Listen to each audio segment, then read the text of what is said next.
Welcome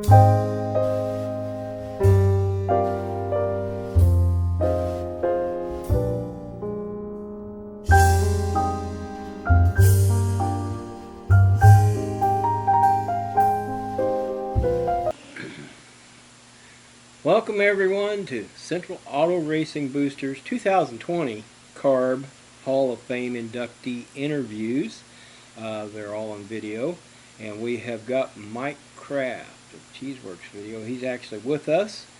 Mike, I am sure that you are honored. I feel great for you to be inducted into this for this award.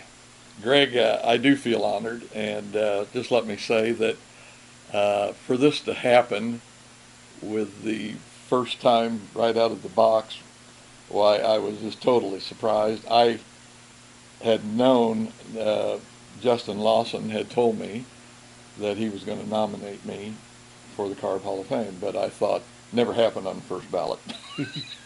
First time around. I mean, there are so many racing people in the racing community in Kansas City that I thought, Mike, come on, it won't happen. There's just so many folks out there. I mean, think of all the people that have raced over the years, and basically, honestly, I've just been involved in racing for just the last 15 years or so. And I thought, nah, it'll never happen. So I wouldn't say I spaced it off, but I just kind of disregarded it and said, nope, it ain't going to happen. Don't worry about it. Well, you're a living example of all the hidden heroes involved in racing in the Kansas City area. I mean, we've got a race at Lakeside for one of my dear friends who spent his whole life back in the machine shop in the engine building room. Mm-hmm. And there's so many people like that that have a lot of passion for the sport. And I know you go to the racetrack with your camera equipment. Nobody pays you anything. Yeah. You're doing it because of your passion and your commitment to the sport. And you like featuring other people and everything that you do that have spent a lifetime as well. And if anybody is deserving, I think you are. Well, thank you, Greg. I appreciate that. I wish I could take all of the credit for it, but anything or a lot of what Cheeseworks has done have been the racers. Right. And it's just really been my privilege and honor to be able to pay back to the racing community what Cheeseworks Videos has done over the years. But to me, it's about the racers. It's not about me. Well, it's obvious in each show that we see in the archives that everybody there is involved and they're benefiting from this effort, and it's for them. And Yeah, absolutely. I admire you for that. That's the way it is. And I'm curious, how did this journey in racing begin for you? I mean, personally, if you can name the year, places, people involved. When did this all start? Yeah. As a good media person, I have notes. Plus, my memory isn't anything like what it used to be, so I have to use the notes. But pretty much it started in the 50s, probably around 1955 when Lakeside was opening, Lakeside Speedway. And I had a brother-in-law, Bill Kimball, married to my sister Bert, that was a big motorcycle enthusiast. In fact, I remember when they were dating, all he had was a Harley Davidson. Oh, poor guy. And for a while, even hauled a bunch of material and stuff down to the Lake of the Ozarks with a sidecar that they built a cabin down there. And he hauled a lot of that material with this Harley Davidson. The only thing he owned, didn't have a car. But anyway, he was a big motorcycle enthusiast. And of course, back in those days, the motorcycle races were a big part of Lakeside Speedway. And there again, talking about Lakeside Speedway, I don't know if a lot of people realized, but actually Lakeside was part of a larger sports venue or sports complex, in that it was built by the George Bennett Construction Company. And also in that complex, besides the Speedway, there was Lakeside Drive-In, and there was also a small amusement park over to the side of the drive-in. But probably what a lot of people didn't know anything about, hidden up in the woods, was a private swimming club. Wow. So, of course, this, like I say, this was back in the 50s and 60s, and before segregation was as prominent as it is in Right. society today. Plus, also one other thing that was in this complex was an ice skating rink.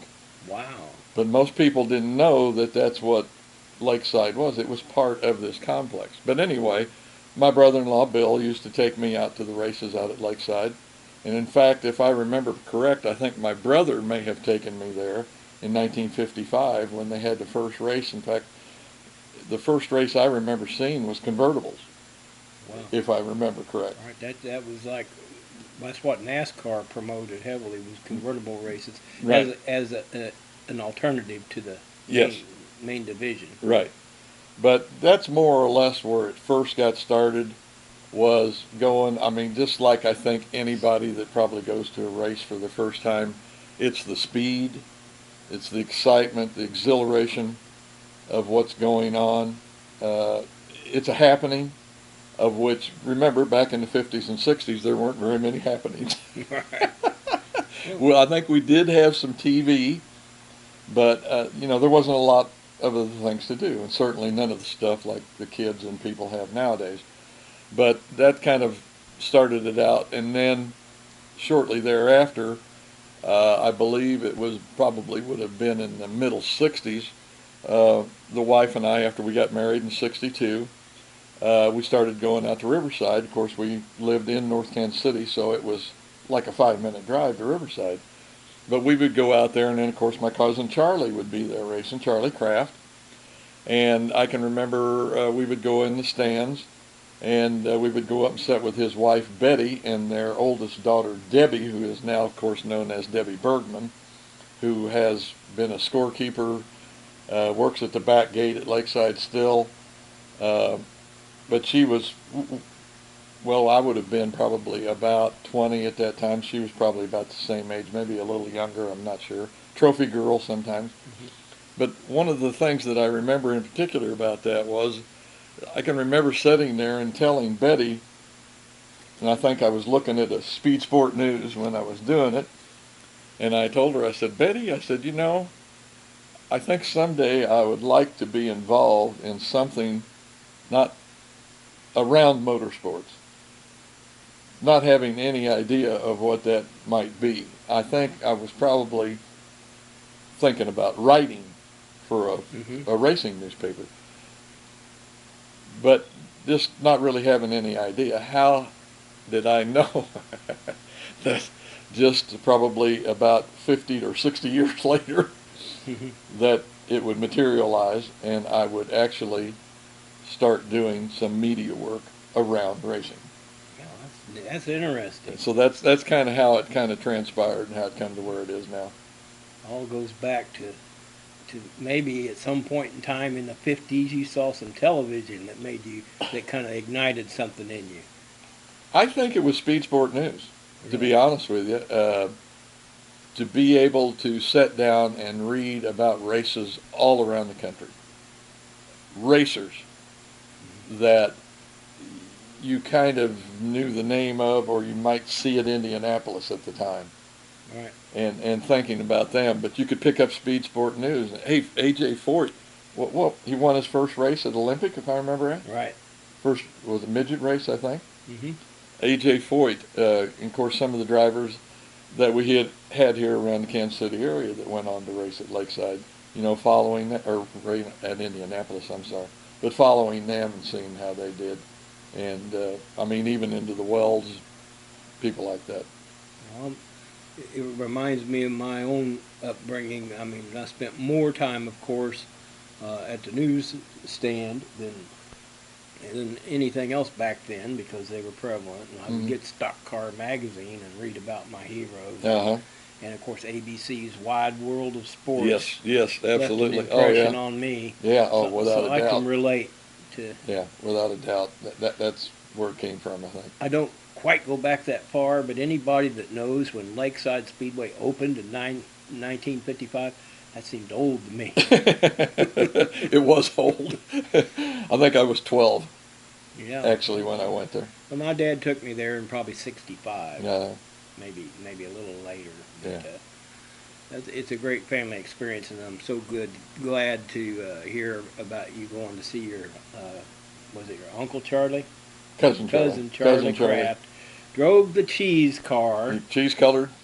They always, when they say it's Charlie Kraft in the cheese colored number 4. No doubt because of the name Kraft. Yes. Yeah. Yeah, absolutely. That's actually kind of where Cheeseworks came from, and KC cheese and stuff like that. Well, I've got a picture filed away of Charlie racing in 1954, I believe, at the Platte County Fairgrounds Probably. in Tracy, Missouri. Probably. And I just love that stuff. Yeah. And it means so much that you're documenting racing today, because years from now we're going to look back at a time that we don't remember, and it's documented forever. Yeah. It'll be on YouTube. Absolutely.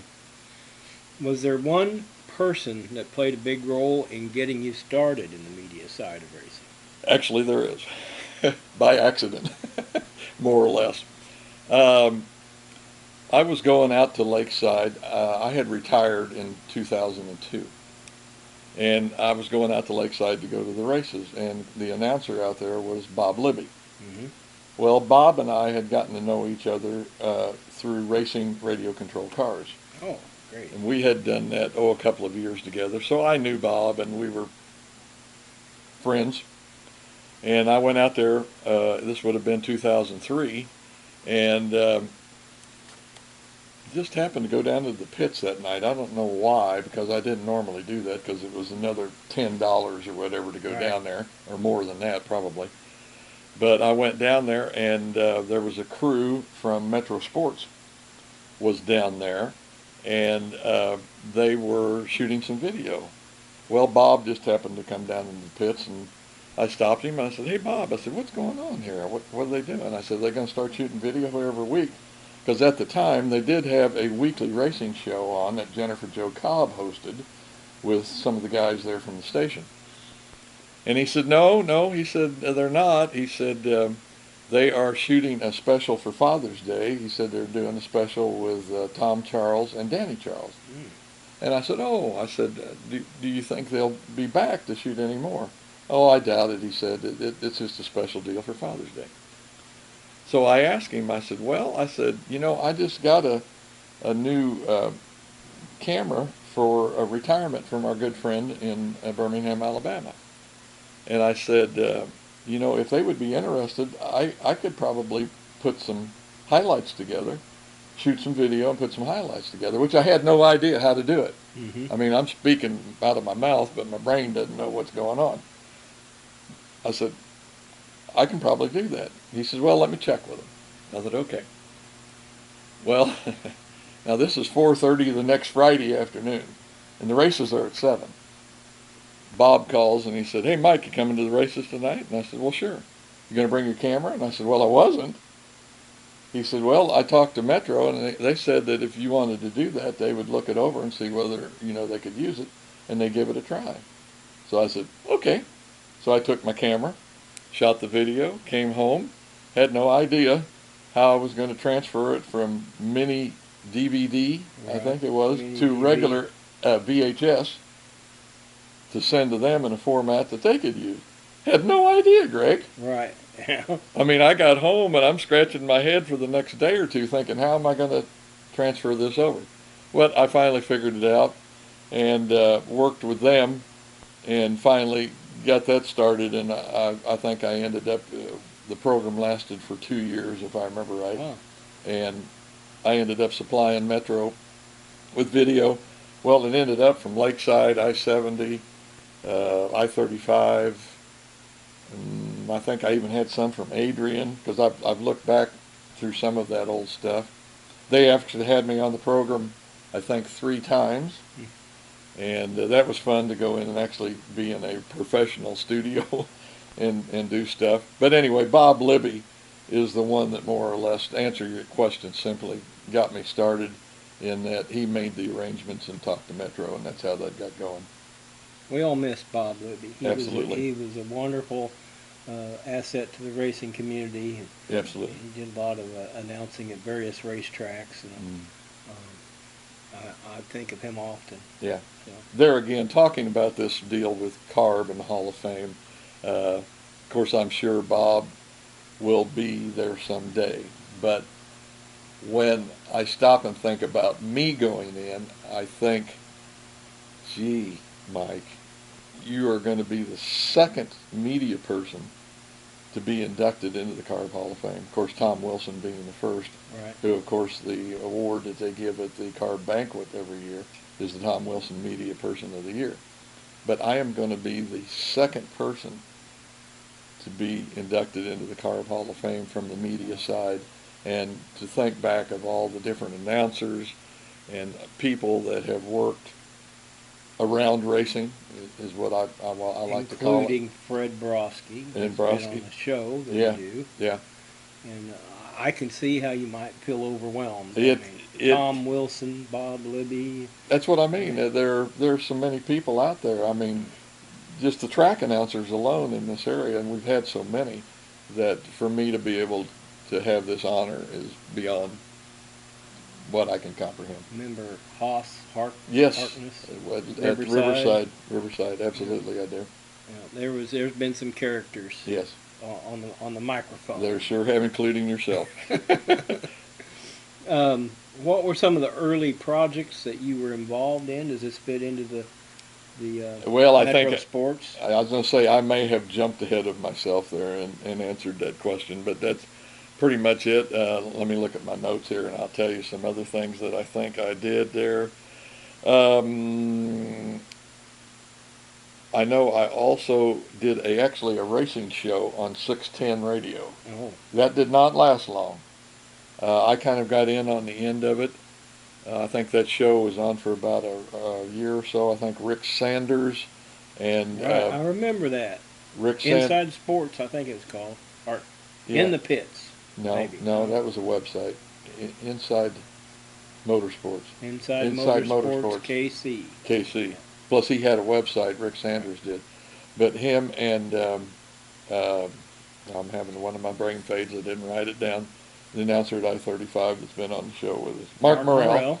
Mark Morrell, I think, were also the first hosts of that. Plus, they did some live broadcasts from I-70. They announced the races live on 610. Mm-hmm. And then there was a show on Saturday, and it kind of started. Well, I think the race fans might have been happy with it, but I don't think the people at 610 were. Mm-hmm. Evidently, it didn't have a good viewership or whatever, not viewership, but listening audience. And it started to kind of go downhill. And they went through 4 or 5 hosts, which I think was another problem. And then they finally got to me, and then I buried it. But I did do some stuff with 610. I wrote for the racing newspaper or website that Rick Sanders had. I did some writing for that, and then by the time that was over, a guy that worked out at Metro Sports, I kind of kept in contact with him, Steven Spielberg. The director? No, yeah, his name, it wasn't Spielberg, but it sounded just like it. Right. I can't remember the last name, but it's Steven. I kept in close contact with him after the show at Metro stopped, and called him one time, and he said, Mike, he said, the love that you have for racing, he said, have you thought about opening a YouTube? He said, I know you'd like to do some TV or something with it, but he said, there's just no opportunities for that. He said, have you thought about YouTube? And I said, no, not really, but I said, I can check into it. Of course, there again, Greg, I knew nothing. Right. Been there, Nothing. done that. Nothing about YouTube or how to do any of that. And I mean, you're talking about a person that's already in their 60s, and the old saying about teaching an old dog new tricks. Learning to do all that, just crazy. Computer that it just took, sometimes I would have and when I first started, you could only do 10-minute videos on YouTube. Right, I remember that. Is all you could do. For me to load up some of them 10-minute videos sometimes would take 30 minutes. And I bought better equipment, got to where, I got the system down, and it all worked out. But that's pretty much how that kind of came into being. several computers later. Yeah, no kidding. And cameras. I think I've been through, I was thinking about this, I think yesterday. I think I've been through 5 different styles of cameras, and of course went from SD to HD, Right. which everything now is all in HD. You know, I've gone through many YouTube videos, and I'm always fascinated by different distant racetracks or places that I've never been, and I know everybody in the racing community is fascinated by that. Let's check this out. But how many racetracks and how many states do you think that you have been to that you have videoed in? Yeah, I'm going to answer that after I have to go back and give you a little fact about YouTube. I think we were talking about YouTube in the previous Right. On YouTube, just let me say this.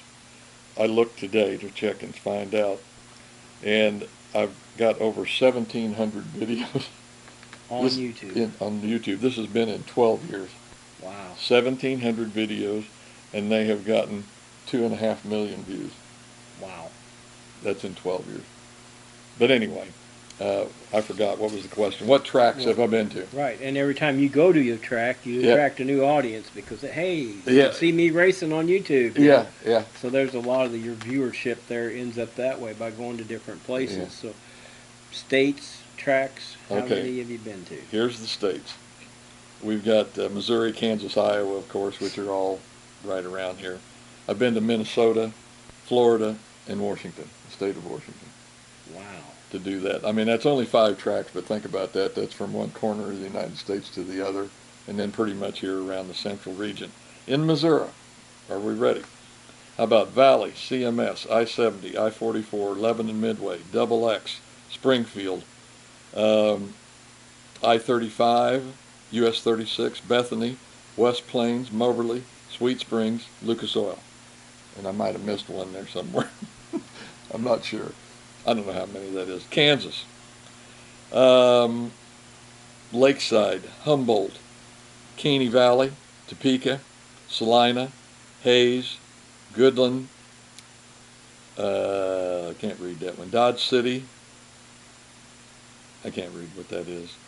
Iowa, I've been to Knoxville, Oskaloosa, Minnesota, went to Clear Creek, Florida, been to East Bay, Bubba Raceway, Washington, Grays Harbor. That's it. That's it. But you have not been to Hog Holler down in Arkansas. I have not. In fact, I forgot. I left the state off. I went to Arkansas this year, and I can't remember the name of the track now. Well, there's several down there. North Central Arkansas. Yellville or Flippin. Flippin. Yeah, it's in Flippin. But yeah, that's the list for states and tracks. There again, little did I ever think when I started out that it would be anything like that.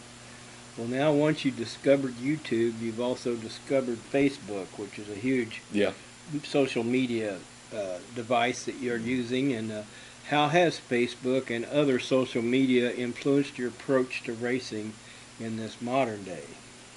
Facebook is where it's at, to tell you the truth. I think, well, I'll take that back. On YouTube this year alone, Cheeseworks videos, we had 173,000 views on YouTube. On Facebook, with the live streaming that we've been doing with the shows and the live streaming of the races, I think we have had 121,000 views on Facebook. So you add that up, that's a lot. Sure. But anyway, Facebook is pretty much the way to go. I've had some races on Facebook I think have had 9,000-10,000 views for a live streaming race, which is just crazy. And there again, I have to thank Justin Lawson for kind of opening my eyes to that. Of course, Justin was involved with the talk show that we started in January of 19, and he kind of opened my eyes to what Facebook is and what it's about and how to reach some people. And getting out on different, I call them Facebook partners, is what we've got. But to me, in fact, I think I-35 has recognized the significance of Facebook in that they have started their own show. Mark Morrell does the show after the races is over, and most of the time those shows will average 1,000 views per show. So you couldn't do that on YouTube, I don't believe. I don't think, because even the videos that I did from I-35 last year, uh, they would average for 2 videos. It would average combined usually between 1,000 and 1,500, and they're reaching like 2,000 with what they're doing on Facebook. So to me, Facebook's the way to go. Well, you've like kind of migrated through the history of time. You started with old VHS Yes. handheld recorders, and it limited how you could post them or put them where people could see them. And now times have changed where you can instantly post something that you shoot, and your numbers are astounding. Yeah. I think on that merit alone, people need to know who Mike Kraft and Cheeseworks Video was, because you're a pioneer. Yeah. You know, one of the funny things about that, Greg, thinking that people might know who you are, I hardly ever, occasionally I have somebody that will come up and say, aren't you that cheese guy? But most generally what they will come up and say, in fact, a lot of times they'll have their back to me, and they'll turn around and they'll say, man, I know that voice. Who are you? Who are you? What are you? Oh yeah, cheese guy. They know me by my voice, not necessarily by my face, and I find that to kind of be funny. But I just appreciate so much. As you know, I don't really do this for money, and I tell people when they come up and they say, "Hey, thank you for shooting a video," I say, "You made my day, man." That's a reward right there. It's better than money. Yeah. It's better than money. Well, you've got what many of us call Facebook famous. It's happened to you, Mike, and you got followers all around the world. You know, talking about followers, I notice on Facebook you're always adding new, you call them members, Uh-huh. or people that Yes. have signed up Yes. that have simply liked your page or Right. Well, they asked to join. asked to join. They So asked how to many join. people have done that? In the last year, and I think mostly on account of the live streaming, my Facebook numbers, I think when it started out, I was at either 1,200 or 1,250 or something like that. And I think I looked the day before yesterday, and we're up to 2,600. Wow, doubled. So that's pretty close to 1,400 people have joined in 1 year. And that's mostly all on account of all the live streaming stuff. Well, you touched on the rewards. You obviously you have not been able to make a living off of this, but has it just been for the fun and love of the sport that's motivated you? Absolutely. I don't want anybody to think that I have not made any money. I have made some money. Probably the most I've ever made in 1 year. I, for a while, was supplying some video to racingdirt.com. And I think with them I made $1,200 1 year. And then probably what a lot of people don't know, although I'm not associated with Racing Dirt anymore, they went with more full-time people. And when they did, why they said, Mike, we're sorry, but we got to pay these guys and we can't pay you too, so somebody's got to go. So I think the last 2 years I've not worked with Racing Dirt. But also something that a lot of people I think don't know is that, believe it or not, a lot of the video here in the Kansas City area that I shoot goes to a TV show. And it is on in Kansas from Topeka right across I-70 into eastern Colorado and southwest Nebraska. And for the life of me, TRS. No. Eagle Cable. Eagle Cable. Eagle. In fact, if you're ever traveling across Kansas and you stay in a motel, you might get on their, I think it's the, not private channel, but I can't remember what that's called, but it's a small channel that is run by the cable company. And you might check it sometimes and look for the Grassroots Racing Show. And you might see some racing from Kansas City. I have done it a couple of times. Yeah, but that's GRS, Grassroots Racing Show. Yes, you've noticed probably the Right. sticker that I have on some of my shirts is the Grassroots Racing Show. But basically, I have never made more than, what would that be, $2,000 in 1 year. And most generally, especially now that I'm not associated with Racing Dirt, it's backed. I think this year I only made $750 from the TV guy. Yeah, But all that covers basically is new equipment and upkeep. right. So yes, I'm in it for the fun. That you're a retired printer, is that right? I am a retired printer. So this is something you do in your retirement. This is your hobby. This is your fishing. You do go fishing, I right? love fishing. But this Absolutely. is also an extension of that. This Yes. is another passion that you do in your retirement. Yeah, that along with RC racing. I also do that. Busy man. Well, I try to. And to me, that's the secret of life. Is I like to say, I like to wake up in the morning and have a reason or a purpose, something to do. Mike, you've got to get up today and go do this. Right. I love it. Yeah. I'm the same The way. people that sit are the ones that aren't around with us very long. What has been some of your biggest memories while videoing in the last decade and a half? The ones Uh, that really stand out. oh, I've got several. The Knoxville Nationals. I think it was not 2019, but 2018. Uh, Going through the TV show, I had the opportunity to go up and do the Knoxville Nationals. I was on the roof with the big guys, Right. up there with my camera, and had the opportunity to do that. That was, I thought, just excitement. Every minute I was there. I thoroughly loved every minute of it. Used to go to the Knoxville Nationals all the time. In fact, went several years. My cousin Charlie, of course, knew Earl Wagner, I believe it was, that ran the place. And we literally used to camp out. I can remember pitching a tent right in the parking lot right behind the grandstands. And then Charlie was good friends with the fire crew up there, and they always had a big tent there. Had a barbecue pit. We would camp there, eat food like crazy, like you wouldn't believe, and all the craziness that goes on at Knoxville after the races. Uh, but I had the opportunity to go as a media person in 2018, thoroughly enjoyed it. And there again, kind of on the same note, going over to Oskaloosa. I love going over to, I'm trying to remember the name of that speedway now. It's Mid Iowa, Southern Iowa Raceway. Iowa Speedway. Yes. Going over there for the Front Row Challenge and the other race, Ultimate Challenge.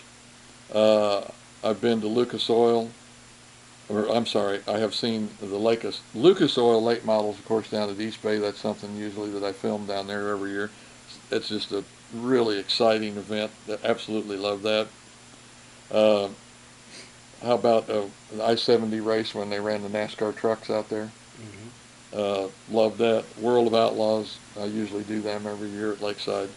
But that is just some of the things that I've really enjoyed getting to do as far as the media side of it. But, of course, this deal with CARB is just, it's off the wall. I mean, like I say, I talked about earlier, to be in the Hall of Fame with those people that I have watched and seen what great racers they were, for me to be able to do that is just, it's beyond anything, Greg. Oh, it's anybody's dream involved in racing Absolutely. to be there. It really is.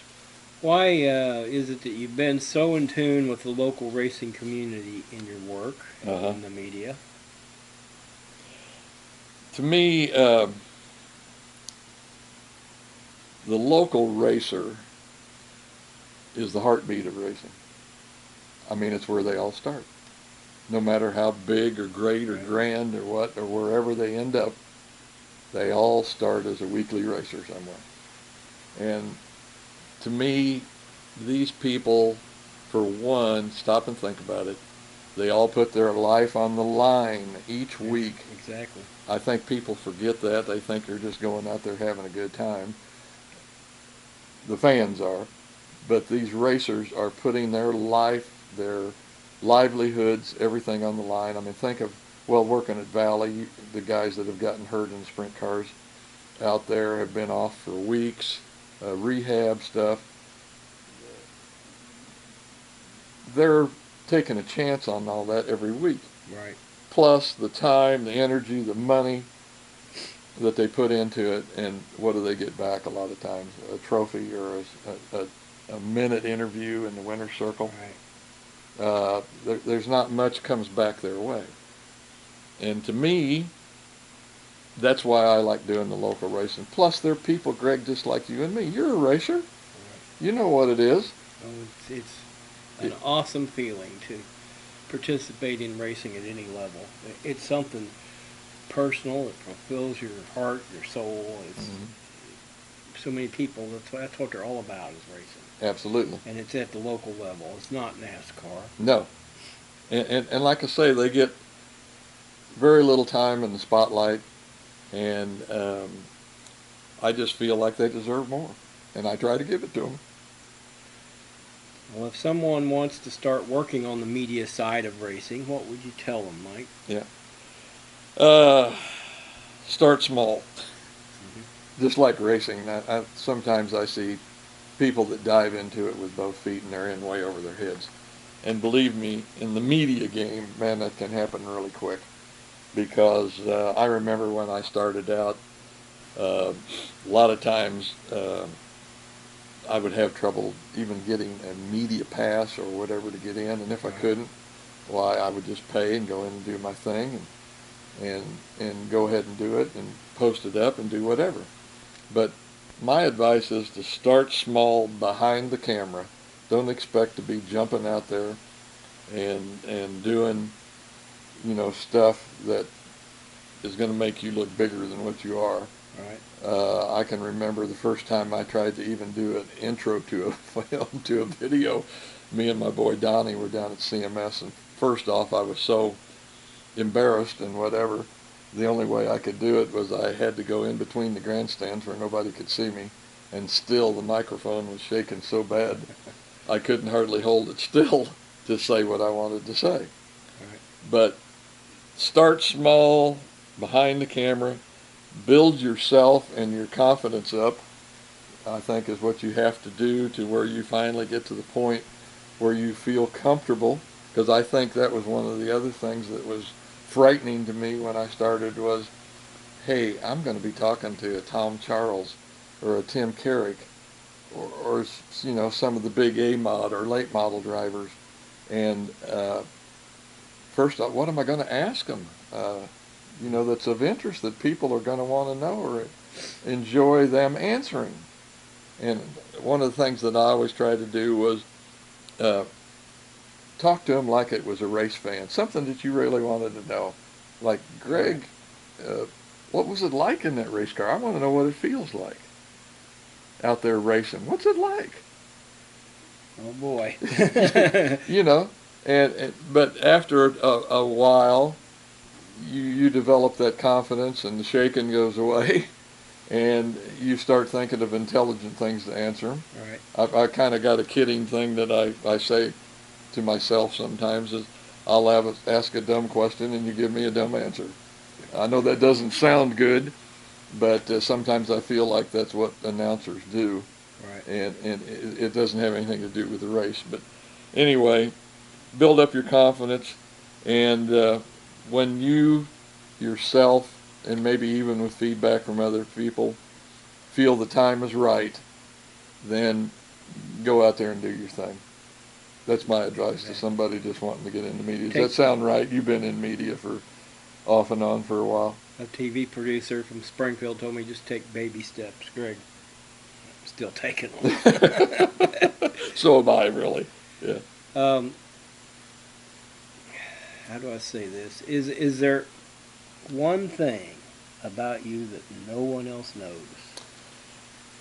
Well, I was going to say that they probably don't know that I was a printer for 40 years. I ran a... Oh, you blew that. Yeah, you blew that. I ran a printing press, a 7-color printing press. And, of course, I guess my claim to fame on that, if there was any, was one, being a first pressman. Went through 2 apprenticeships, one 4-year to start out with, and then a 3-year apprenticeship to become a pressman. And felt like, I had reached the skill level where we were doing Hallmark cards, and I think I printed 2 President's cards, and felt like I was on top of the world. But there again, after 40 years in the printing industry, you retire, and the day you walk out of that shop, no matter how much training, what you've learned, what your education is or whatever, nobody cares. you're gone. I mean, to me, that's one thing you have to face when you actually go into retirement is, well, okay, I was a printer for 40 years, but that's over now. What do I do? Well, you're in the social media. It doesn't require paper. But that was going to be my main one. But other than that, to be honest, the thing about the TV thing, I think a lot of people don't realize that Right. a lot of the racing from Kansas City is on TV. Right.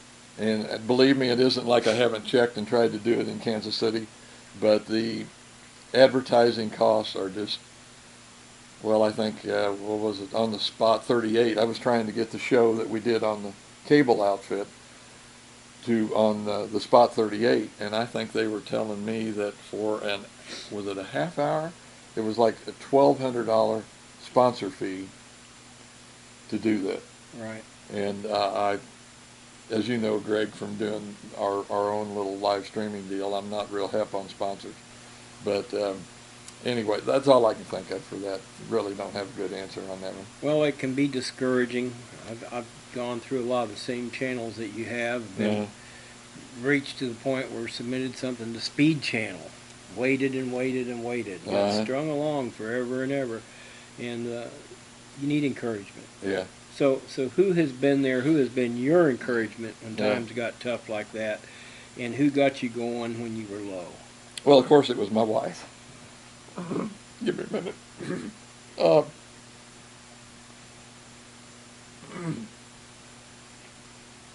I would come to her and say something about something that had been said at a track or something to me, and of course she would just say, "Well, Mike, just quit. Just quit, Mike. If we're giving you a hard time or things aren't going good, just quit." And I'm not a quitter. I never have been. But it was her. I had a feeling you would say that.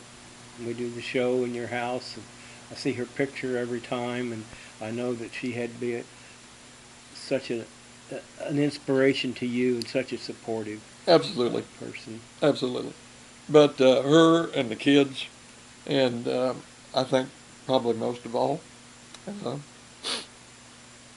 have been the racers. Racers have been there for you, and I hope they continue to do so.